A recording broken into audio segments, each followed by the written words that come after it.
Light hapa hata kusoma itakuwa ngumu.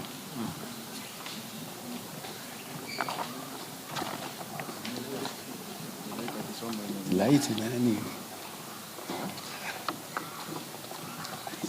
Unless I have something here too. Gentlemen, would you allow us to just adjust because of lighting? Though is it never comfortable to soma? Yeah, I can't read. I wish if somebody.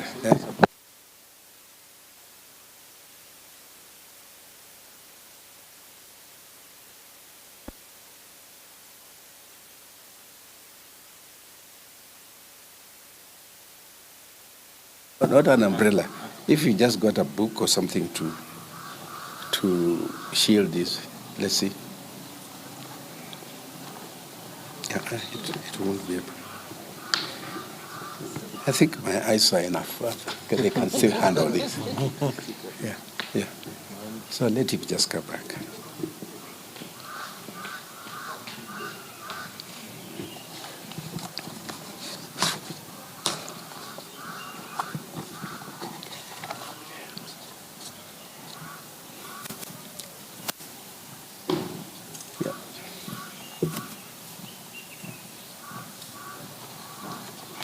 Am I bado?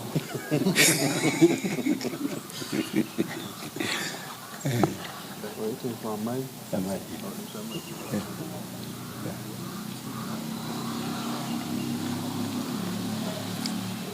We're trying to get another banner to save the lights. There?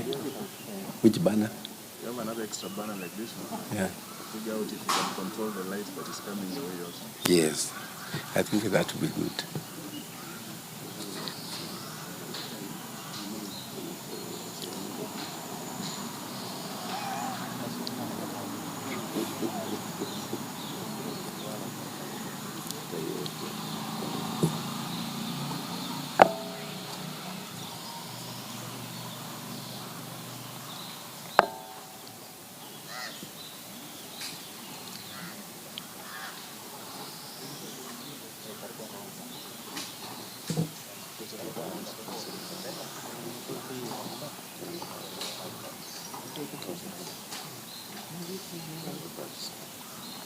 So you are Tiger.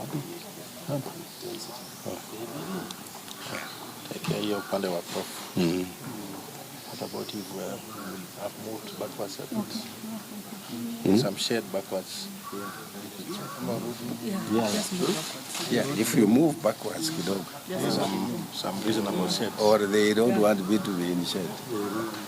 They don't want the shade? Okay.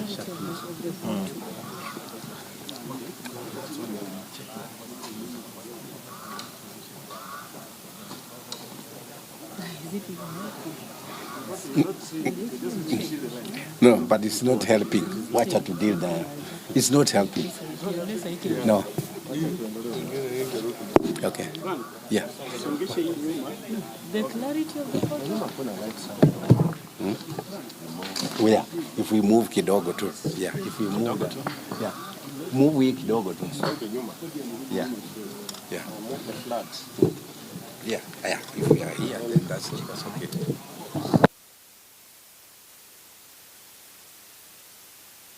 We are there. That's good.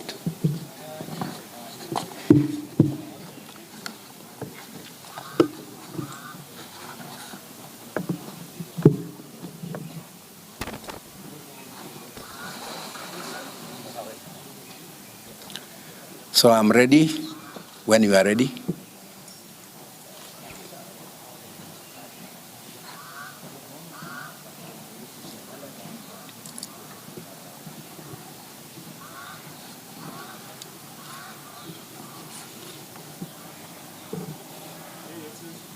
You are ready? Good morning. This morning, I'm here together with my cabinet and the special advisors, and I'm here to release a statement on the status of the health services in Vihiga County. First, I will read the statement as prepared by myself and the cabinet, and later on I'll be able to summarize the same in Swahili so that our people can get to know the main purpose of this statement. I may also take any questions that the press may want me to clarify. So let me go ahead and read the statement as prepared by the cabinet under my chairmanship. The status of health services in Vihiga County. The position of governor carries with the responsibility of the chief executive of the county as provided in Article 179(4) of the Constitution of Kenya of 2010, which entails making governance decisions which may be painful but necessary if the result is to meet the general expectations and needs of our people. The functions, responsibilities, and powers of the governor are explicitly defined in Section 30 and Section 31 of the County Government Act. The governor does not act alone in the discharge of the functions and exercise of the powers of the office, as the executive authority is exercisable by the County Executive Committee, that's the cabinet. Our people must be alive to the reality that from 16th March 2024, following a strike notice issued by the Kenya Medical Practitioners and Dentists Union, the doctors in the country went on strike. The people of Vihiga County need to be informed that, whereas in other counties, health facilities at community and lower levels were not affected by the strike, as health workers continued to deliver services to their people and even made arrangements through health management bodies for referral hospitals to function during the strike period. Unfortunately, in our county, all health workers led by their 6 unions operating in the county joined the strike, paralyzing delivery of service in all our public health facilities from 16th March 2024 to 8th May 2024. Despite the advisory of our county legal office to the striking health workers to abandon the strike in compliance with the court orders, and the written communication from the CEC member of health services to resume duty for the sake of our people who are suffering through denial of medical care, all those efforts were futile.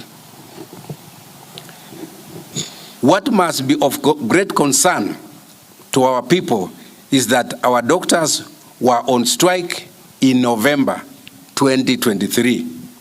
And after a meeting between their union officials and the executive, which I chaired, we signed a return to work formula agreement addressing all their concerns and the implementation framework.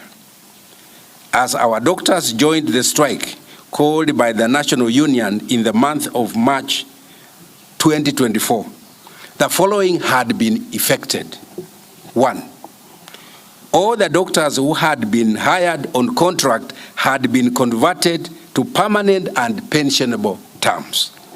2, all those due for promotions and redesignations were individually receiving corresponding letters from the County Public Service Board. 3, 6 out of the establishment of 47 were on study leave, fully funded by the county government of Vihiga. 4, and of the other health workers, more than 750 had been promoted or designated in the month of April 2024 and were individually receiving their letters from the County Public Service Board at the time they were joining the strike. 5.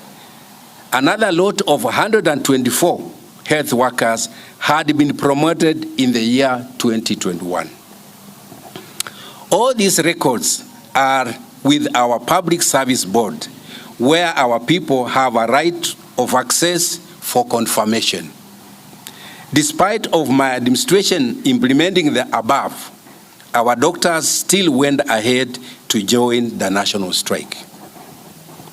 In those circumstances, we as executive would not remain with our heads buried in the sand as our people continue to suffer. It was out of the moral pressure to save our people that the cabinet members on individual basis, following a resolution of the cabinet, undertook to physically and personally assess the impact of the strike on all our public health facilities to enable the county government implement measures that would restore service delivery in our public health facilities, even on a limited scale. The findings of the cabinet assessment disclosed, and I can report now that our entire health service delivery in all public facilities had collapsed. At our Vihiga Referral Hospital, the cabinet established the following. 1, the last date our county employed doctors were genuinely on duty was on 25th March 2024. 2, what followed was one of the doctors returning to discharge all patients who had been admitted to the wards. 3, male and female wards were empty with no patients. 4th, all the laboratories were not offering services. 5th, there were only 2 doctors on locum deployed daily and during the day at the accidents and emergency units, but they could not do nothing without the laboratory services. A patient who had spinal injury lay there on a stretcher under the attention of a couple of nurses for 3 days without medication. 6, in the maternity ward, which is very crucial, there were only 3 patients who were there because of their underweight babies. 7, the renal unit was closed. If our elected leaders had taken a similar initiative as the cabinet did, they would have been horrified and demanded the reason for inaction on the part of my administration. Arising from cabinet findings and recommendations, which ordinarily had to be implemented by the relevant county chief officer as authorized officer, and in line with the published advisory from the Council of Governors on the actions necessary to mitigate and also address the impact of the strikes in our health service delivery, the following actions were taken on the basis of grounds established through the findings. 1, suspension of 2 officers in charge of health services management in the county and at the referral hospital. 27 other doctors recommended for suspension. 3, over 400 other health workers served with show cause letters. 4, no health worker was dismissed. And I want to make it very clear, no health worker was dismissed or has been dismissed. The action taken brought forth positive results as most of our health workers and particularly our nurses, whom I commend for this positive action, resumed duty, and of now our health facilities are returning to normalcy. As a government, the measures taken are consistent with the Constitution of Kenya, the Fair Administrative Action Act, the various laws governing employment and labor relations, and the established human resource management in the county public service. All staff in the county public service, regardless of position, background, gender, clan, or regions, are subject to these provisions and guidelines. It is therefore expected that if any individual employee was of the view that the actions violate his or her rights, the redress that could be most appropriate and recommended for employment-related matters would be to file appropriate appeals at the County Public Service Board, or at the Public Service Commission, or at the Employment and Labor Relations Court, which have in place established mechanisms and processes of dispute resolutions. My people, as a county, we do not operate in isolation. Between 6th and 8th May 2024, our national government and the Council of Governors signed 2 agreements separately with the Kenya Medical Practitioners and Dentists Union, following which the doctors called off the strike and have resumed duties. I believe with this latest development, it will be against common sense to continue the hand-on measures that were being pursued and which shall only impede resumption of health service delivery in the county and implementation of the measures agreed on, not only for doctors, but for all our health workers which were on course before the latest interruption. Acting in accordance with the recommendation of the Cabinet that was pursuing resumption of health service delivery in our public health facilities, I announce the recall and vacation of all disciplinary measures which had been commenced against all health workers and urge all affected to resume duty immediately and unconditionally.